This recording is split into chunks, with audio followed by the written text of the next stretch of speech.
Alright, I'm gonna get up here. Because you guys can't see me down there. Alright, so, I really do appreciate you guys coming. I realize there's an awesome Miku concert going on right now, and I'm not quite as cute as her. But, yes, you are! maybe if I was a real Kuriboh, there'd be competition, but not really. I want to share with you guys a really cool story from a convention I just went to in December. I'm really proud of this. It's actually kind of evil what I did, but I was at a convention with. Can you guys hear me okay, by the way? Yeah. I was at a convention with Vic Mignogna. Some of you guys are like, ah! So I was at a con with Vic Mignogna, and he was a guest alongside me, and I was doing Q&As throughout the weekend. And I don't know how it became a running thing, but have you guys ever played Final Fantasy X? Yes.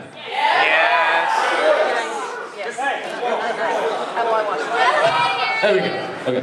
But there's a certain scene in Final Fantasy X involving laughing. Essentially, every time I would tell a really bad joke, the entire crowd would just be like, ah, ha, ha, ha, ha, ah, ha, ha. It was really kind of scary. But the really great part is that I kept it going. I kept feeding them.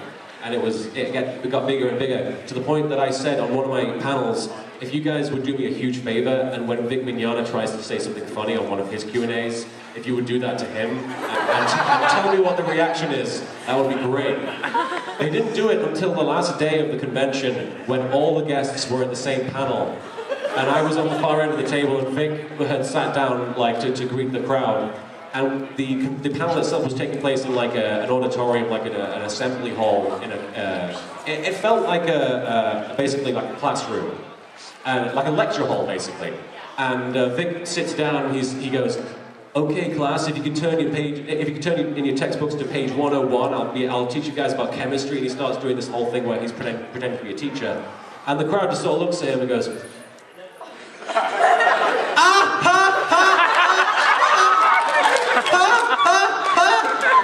and his reaction is sort of like, he's like, what have I done? What have I unleashed? It was probably the most terrifying moment of his life. Because they all did it in unison, and I completely forgot that I'd asked them to do that. So I was sort of up the corner being like, oh. Oh God, he's gonna kill me if he finds out that I told him. So please don't tell Vic that that was me. Oh, I'd appreciate that. But this is basically, I have 3 panels this weekend. Yesterday I tried to do an abridged retrospective where I was going to show a bunch of really old videos that I did. Unfortunately, due to some technical limitations, I wasn't able to show all the videos. But I'm going to show one of them that I didn't get to show at the top end of the panel. And then I'm going to show you guys the preview of the new episode that I made at the end of the panel. So there's something worth sticking around for. If you're interested as well, tomorrow morning I have a panel at 11 a.m. which I'm calling Voice Duels, where you guys, I believe it's in this room, you guys will be able to take part.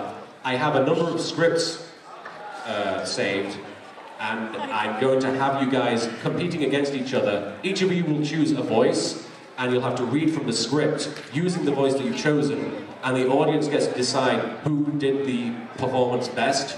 So you could have a really, really goofy voice, but you could have this really heart-wrenching, like, Aerys's death scene from Final Fantasy VII. What is this pain? Or you could even just have, Who knows, it's the luck of the draw. And you guys get to compete against each other for prizes, and it'll be just a lot of fun. It's basically, I love doing silly voices, and I'd like to hear what you guys can do with these silly voices. So if you feel like taking part, come to the panel at 11 a.m. and I'd appreciate your support. But in the meantime, I'd really like to show you guys this video that I wanted to show yesterday. It's not one of mine, but it's a very, very close friend of mine, and he just released it, and it's one of the funniest abridged series videos I personally have ever seen. Do you guys like Pokemon? This guy, One Kids, and his friends Jesse and Jerry. Yes, right? He just released the episode where Ash gets the, what is it, Thunderstone? It's a really good episode, and thank you so much. And I'd like to show you guys, it's just about 9 minutes long, and then we'll do a Q&A, and then we'll show the new episode, or what I've finished of it. But I hope you guys enjoy it. I really like it. And yeah, here we go. This is Pokemon Bridge, for those of you who are curious, done by the Elite 3, and if you want to find their channel, I believe it's One Kids Entertainment on YouTube. It's very, very fun.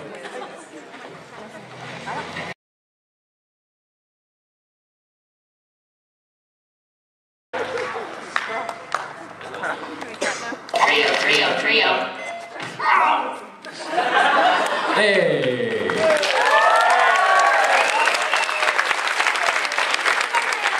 I really do recommend their abridged series, it's really good. But hey, we have about 20 minutes for Q&A, and then I'm going to show you the preview of my new episode, which is also good. So if you guys have any questions, they deserve an award! That's okay. If you guys have any questions about literally anything, doesn't have to relate to abridging, can relate to just life, the universe, video games, everything. 42, absolutely. Right here on the front row. Yes?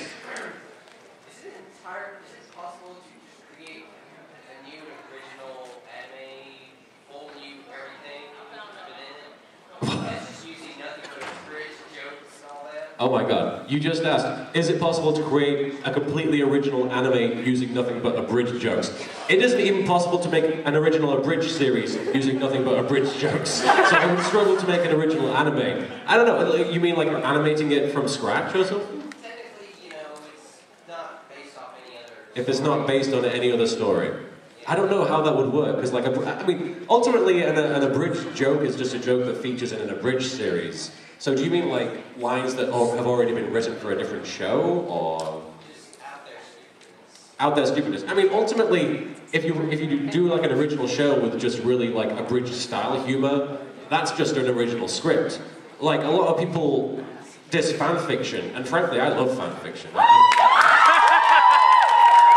I write fan fiction, and fan fiction is perfectly legitimate writing. If you took these characters' names and made them original characters and changed the location and the setting and the gimmick and everything, you would have an original story. So really, I see 50 Shades of Grey, that's right.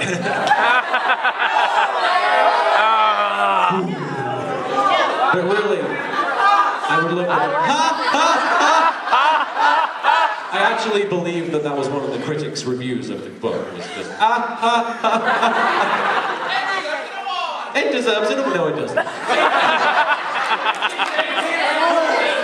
50 Shades of Grey Wardens from the Dragon Age cosplay. That was too good to be a teacher's laugh, I'm sorry. That was too well acted. But yeah, I think if you did something like that, it would be just an original cartoon. It would be an original show. So yeah, it is possible to do an original piece of work with abridged style humor. I do believe that. I do genuinely believe that.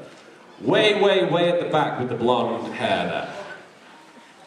What is the weirdest line requested for you to... What's the weirdest what, sir?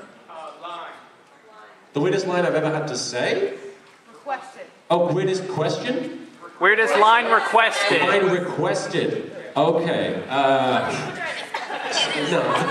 Vagina isn't that weird. Don't quote me on that. Weirdest line I've ever had. I mean, I was requested to read dialogue from 50 Shades of Grey.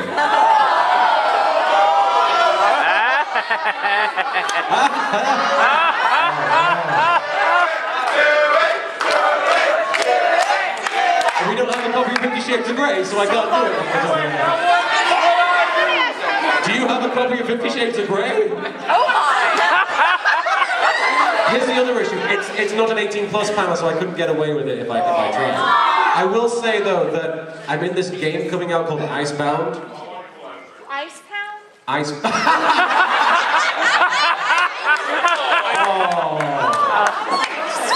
Icebound. Oh dear. Speaking of fan fiction.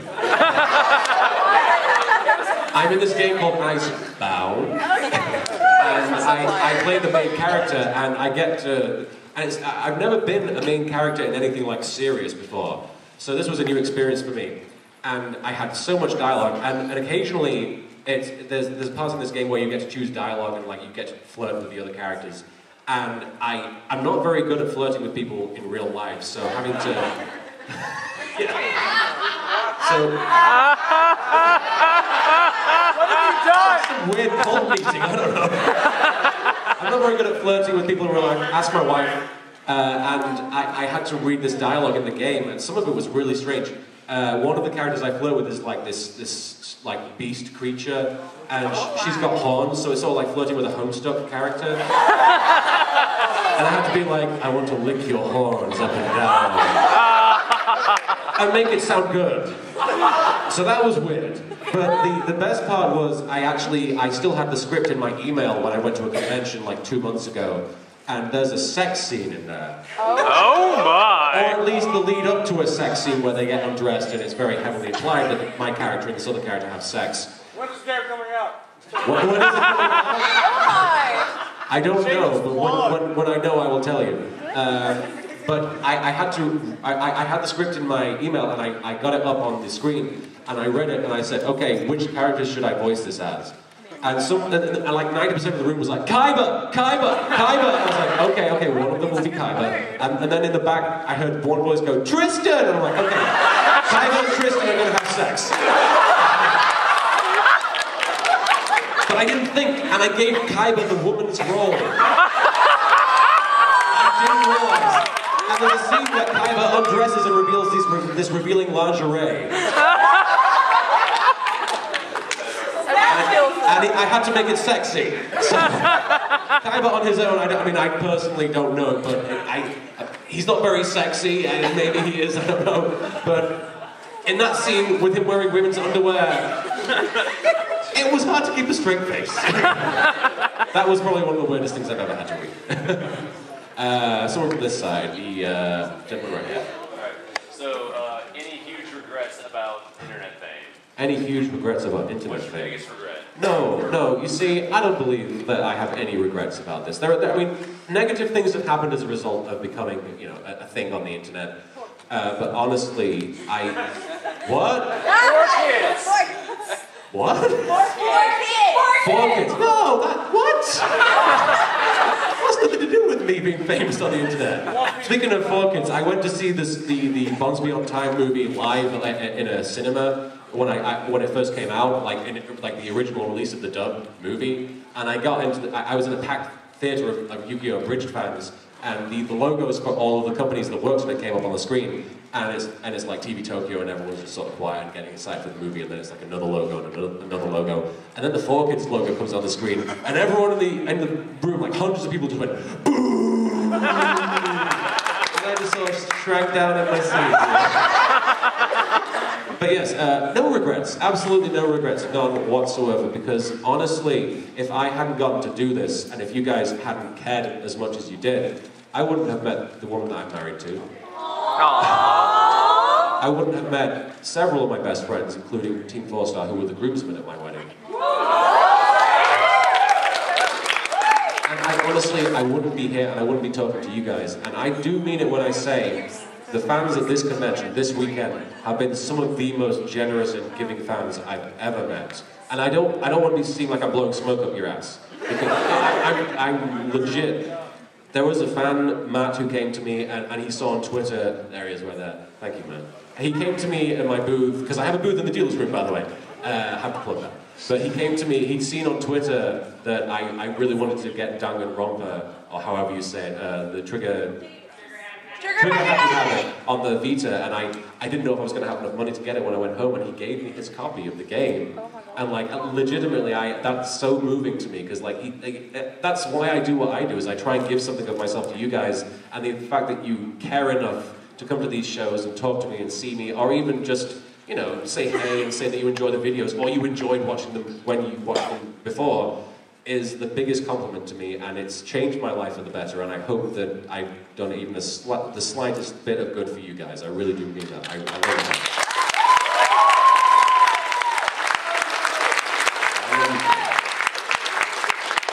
So no regrets whatsoever, in my opinion.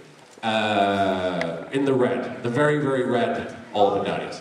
2 questions. First of all, how was it cuddling with Nostalgia Critic? Oh, it was wonderful. I remember it, so he doesn't have to. That was a lot of fun. That was a lot of fun. We filmed that like a week ago. It's really weird to get questions about that when it's so recently in my memory. It used to be in, I did the 200th episode with him where I beat him to death with a baseball bat. Ponyo! Ponyo, that's right. And I really enjoyed filming that, and ever since doing that, I always got a question on my panels about what was it like bludgeoning the nostalgia critic to death. And now I guess it's evolved into what was it like cuddling in bed with a nostalgia critic. Which I had a lot of fun doing it. We were in his hotel room for about half an hour shooting that scene. Oh my! There's a theme going through this panel, I can tell. The fan fiction's going to get written by the time I get back. I mean, I'll be honest, he's a nice guy, and I could probably picture myself cuddling with him if I were so inclined, but he's a really cool guy. He's very charismatic, and I love talking to him and picking his brain about movies, so it was a huge honor to get to be in a compromising position. Your second question. And on an incredibly related note... Incredibly related? Have you ever read fan fiction involving yourself? Oh. I'm about to. Does somebody have one with them? What? No.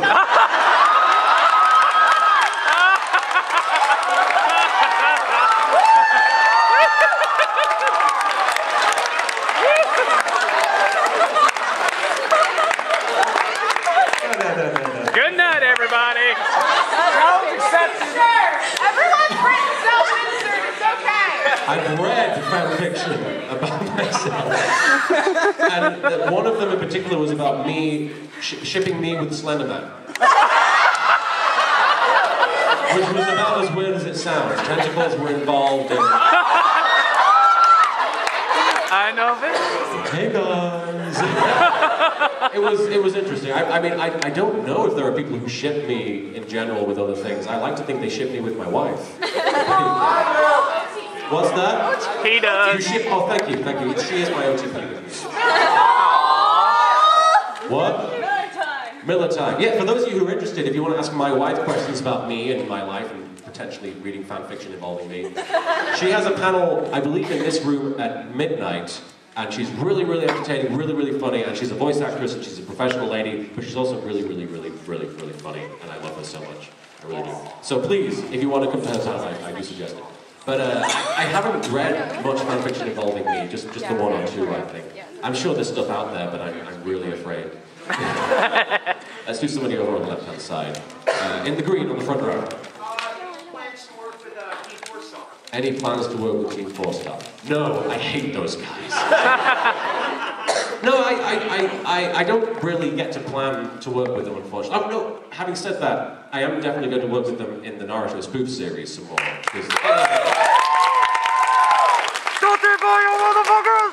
I love the work that they do in that. Takahata 1-1 plays the rower. The rower! The greatest character in any Abridged series. Lani plays Zabuza, and Kaizeneko plays Haku, and they do a great job. They really enjoy doing that. As far as working with them on their shows, I don't know if I'm going to be in Attack on Titan Abridged anymore, because Thomas just... I think it got me! It definitely got me. Thank you so much. But I'm sure I might pop up in Dragon Ball Z Abridged. I'm still the narrator, I'm still telling the story. And Helsing, I play a very grumpy old man in that show. And I'm sure that they have me in mind for a bunch of other things. So I wouldn't rule it out, certainly. I really do love working with those guys. Consummate professionals, absolutely. Somebody else. In the Attack on Titan cosplay toward the left-hand side there.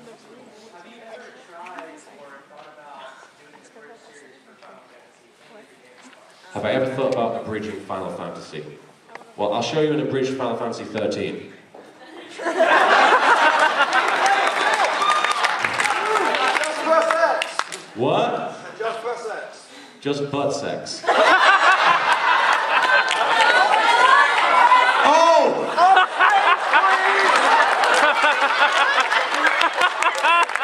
Did I play the same game as you?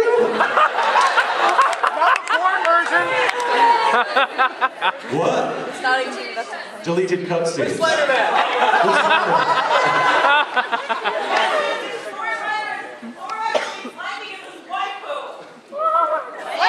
What? Sorry.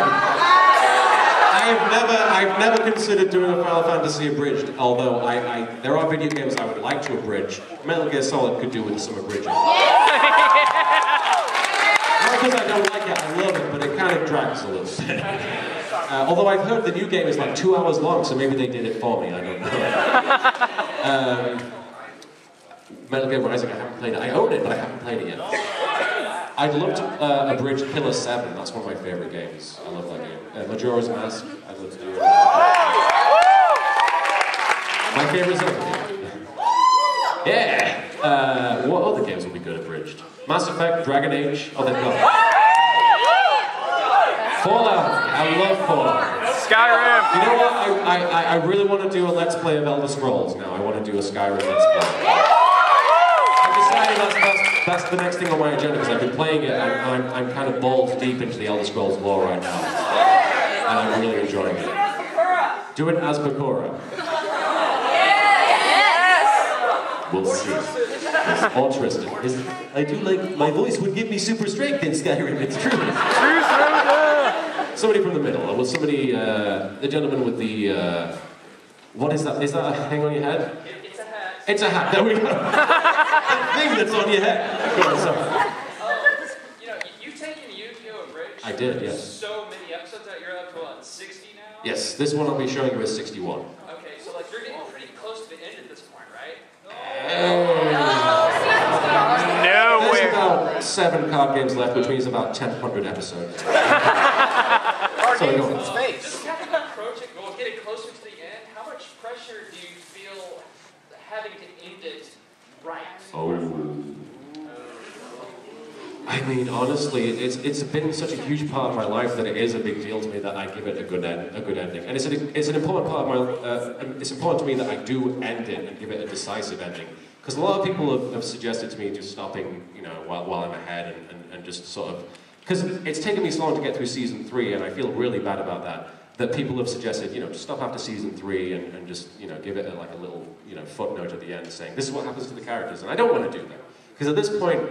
I've been on this journey with these guys, and I've watched Yu-Gi-Oh! I love Yu-Gi-Oh! But I've not seen the story told with these versions of the characters, and I want to know what happens to them, you know? And it sounds so pretentious to say that, but I really care about these guys. They're a part of me now. Even Marek and he is in the back of my mind all the time. Thief shipping, yes. I really want to give it a good send-off, and I have some ideas, and I'm mulling things around as to how I'm going to do the final episode. Because obviously Yugi finally beats Yami, which is going to be... Spoiler! Oh! The fandom killed Yu-Gi-Oh! What's his name? It's been like 10 years! Started your limitations. The fandom killer strikes again. Fandom killer, that's right. Yugi beats Yami. And Yami's obviously going to have his soul crushed by the fact that he lost to Yugi, of all people, who has never actually really played the game without help. So this is the only situation where he's actually never had help and he's beaten the guy. So it's... What's that? When? The one time? Yugi beat Kaiba on his own?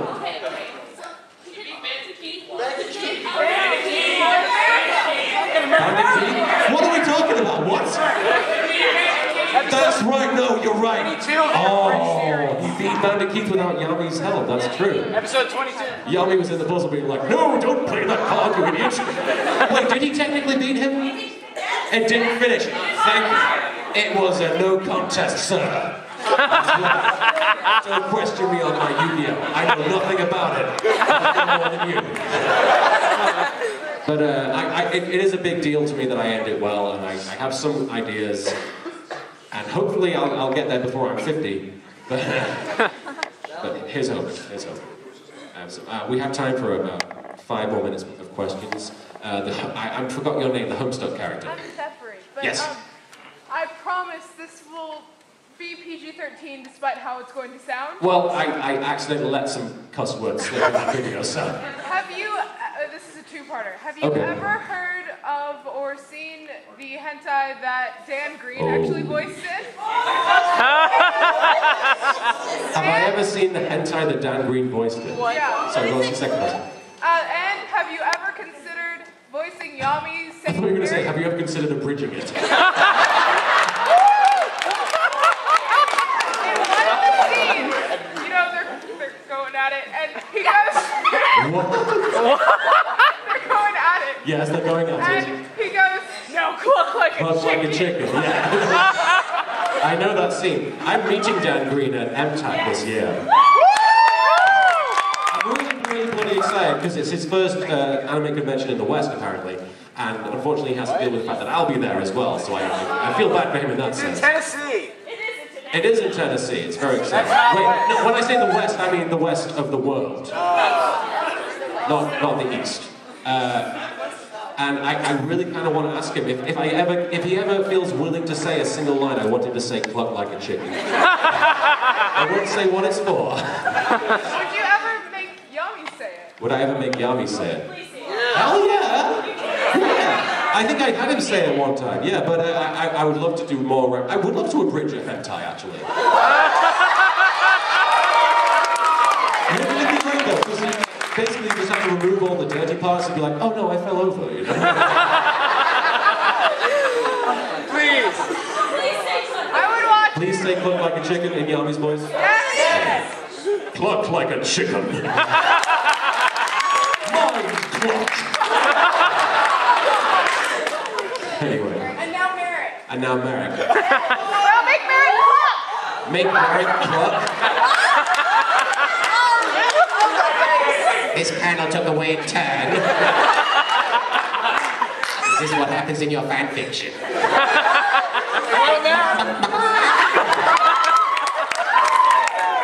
not quite as passionate as it was in the hentai. We have time for about 2 more minutes worth of questions. With the red hair in the middle, yes. Whenever you do finally end Yu-Gi-Oh, what is the next thing that you think that you would abridge? If I finally end Yu-Gi-Oh! Abridged, what would be the next thing I would? Honestly, I don't want to keep doing abridged series the rest of my life, and I hate to say that, but I am trying to become a writer, and I'm trying to actually do professional voiceover. I'm writing a book right now. I've been cast in several projects, and I'm really loving that. I'm really passionate about those things. And abridging, while I hate to say it, it does tend to get in the way of my professional work. I love doing it, it's a great hobby, and I really do care about the show and the fans and everything. But if I would, the reason I'm so slow with releases is because I do it when I have free time, and I very rarely have that, unfortunately. But if I were to do another abridged series, and whether it would be following this one or whether it would be at the same time, it's a series I've loved for a long time, since I first started watching anime. I've always wanted to do a Tenchi Muyo abridged. Yeah. And I have some ideas, and I've started casting it in my head while I'm thinking about it. But I don't want to say anything set in stone. But I would kill to do a Tenchi Muyo abridged, a really good one. I would kill to watch you, dude. Please don't. All right. We have time. No, it's not that. People already think it's a cult meeting from the laughing, okay? We don't need that. No!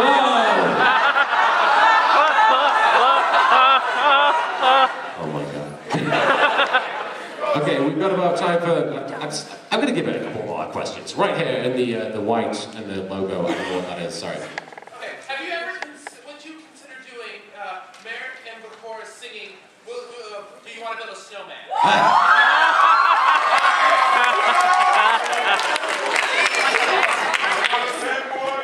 What? Do you want to kill the pharaoh?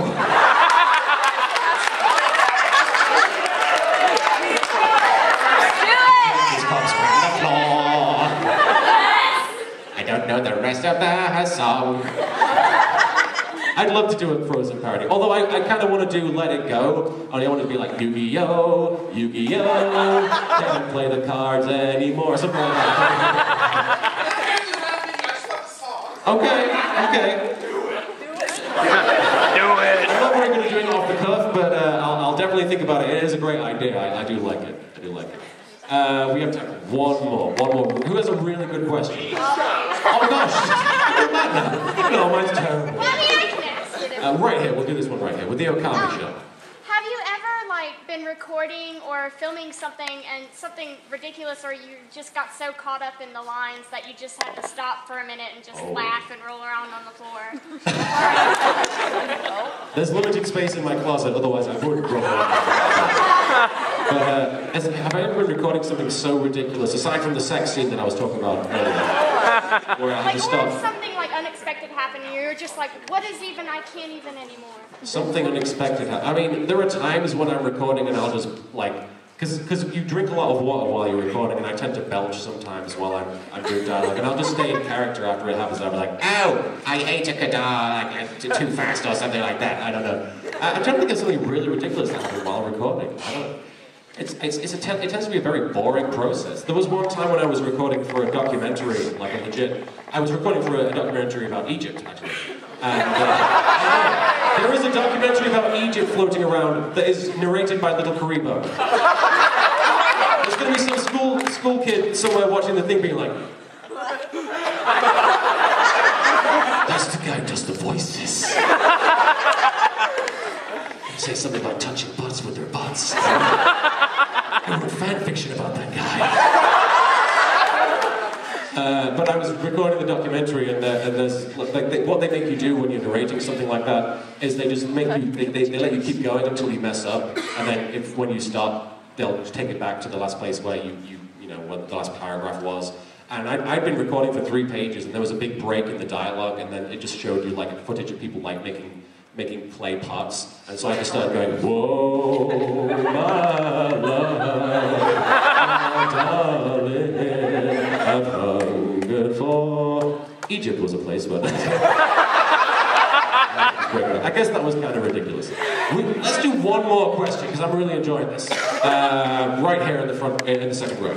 All right, would you be willing, or have you ever thought about doing one of the other parts of Yu-Gi-Oh, like the Atlantis saga, or when they go into the back in time to Egypt? Would I? Yeah, I mean, I'm going to do all of the original series of Yu-Gi-Oh. I'm totally going to do the Atlantis stuff. Season 4 stuff! Darts is going to be a lot of fun because Thomas is going to... I'm going to do the whole thing all the way to the end. Let's do another question, because that was a relatively easy one. Right here. Last question. Yes. So, have you ever considered doing any live action or anything like that? Because I know the Marble Hornet guys. That's great. And, you know, I wasn't going to say anything, but apparently you/Slenderman is kind of a thing. I'm good friends with the Marble Hornets guys, and I kind of wish I could do something with it. They're hilarious. Those guys are really funny. As far as live action goes, I've always wanted to do a live action Yu-Gi-Oh series, like an actual fan project. I've always wanted to do like a almost semi-big budget like Yu-Gi-Oh. They should be all the characters. What? Are you guys waving at me? Oh, sorry. I've always wanted to. I don't want to be in it. I want to direct it. I want to be behind the scenes, and I'd love to do like a trailer for a fake Yu-Gi-Oh movie with the Korra taking guys out and Duelist Kingdom and Kaiba having a meeting, staring in the window, and just really legit gritty stuff. But people wouldn't be able to take it seriously if I was actually in it. Is the problem? What would the hair budget be? Oh my god! The most expensive hair budget of all time for any movie. Play all the characters. That would be crazy. Yeah, anyway, we have just about enough time, I believe, to show this preview of my episode. It's 7 minutes long. I do apologize for keeping you guys if I've gone over my time, but I'm really excited to show you guys this. There's one thing you guys have to allow me this one problem. I've been working on it really hard, but I haven't had time to put any sound effects in. So it's all dialogue. Remember back in the day when I made my show and there were no sound effects or music? Yes. It's going to be like that. It's going to pretend it's like a nostalgia thing. Okay? It's not me being lazy. It's a tribute. You're taking it back to its roots. So if you guys can just pretend that there's sound effects there, it's mostly just dialogue, but there are times when you'll see that there's supposed to be monster attack sounds and everything. But hopefully you guys still enjoy it. I think it's pretty funny. It's I'll give you guys some setup in case you forgot what the last episode was. Joey was just defeated by Kaiba, and Yami Marek is at the top of the duel tower, and he's ready to face Yami in the final battle city. Can you make sound effects? I don't want to ruin the dialogue by making my terrible sound effects. I'm sorry, but hopefully you guys enjoy it. I'm sorry, I worked really hard on it so you guys can see it, and I want you to hear the dialogue, so I don't want to talk over it. Please do enjoy. By the time you finish watching this episode, our YouTube account will probably be taken down.